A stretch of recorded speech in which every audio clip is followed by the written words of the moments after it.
आणि यानंतर एक खूप पॉझिटिव्ह बातमी आहे। लातूरमधल्या मुरुडमधल्या युवक काँग्रेसच्या एका कार्यकर्त्यानं व्हॉट्सअॅपचा ग्रुप स्थापन केला आणि नेहमीप्रमाणे खरं तर या ग्रुपवरती जोक शेअर होत होते, फोटो शेअर होते, मेसेजेस शेअर होत होते, परंतु दुष्काळामध्ये एक दुर्दैवी घटना घडली आणि या ग्रुपचा पूर्ण नूरच पालटला आणि त्यानंतर जे घडलं ते खरोखरच महाराष्ट्राला एक वेगळी दिशा दाखवणारं होतं।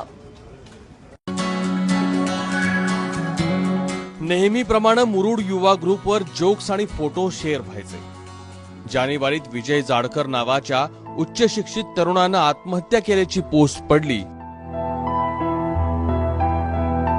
शोकाकुल ग्रुपवर तातडीनं कुटुंबासाठी मदतीचं आवाहन झालं।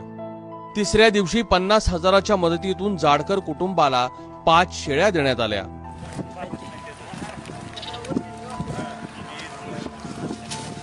या घटनेनंतर ग्रुपवर पुन्हा चर्चेला वेग आला। शेतकऱ्यांसाठी शाश्वत मदत होऊ लागली।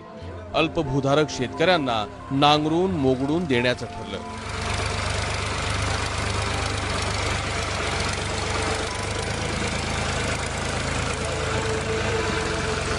ग्रुपनं तब्बल 600 शेतकऱ्यांची 2000 एकर जमीन पेरणी योग्य केली।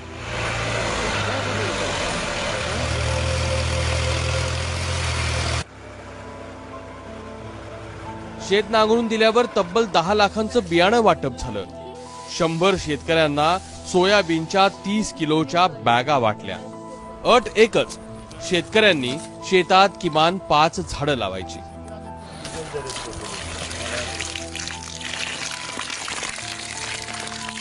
आणि एवढं मोठं त्यांनी योगदान दिलंय मला की मी त्या ह्याच्यावर मी आज उभा राहू शकलो एक शेतकरी म्हणून।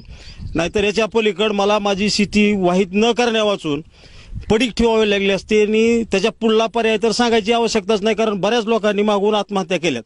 ती एक माझी एक अशी तशी अवस्था झाली असती। पेरणीला अडचण आल्यामुळे बियाणं सुद्धा त्यांनीच दिलं आणि ते बियाणं देत असताना त्यांनी आमच्याकडून एक वचन घेतलं होतं की एक तुम्ही कुठल्याही पर्यावरणासाठी कुठलीही 5-6 झाडं तरी कमीत कमी लावावे।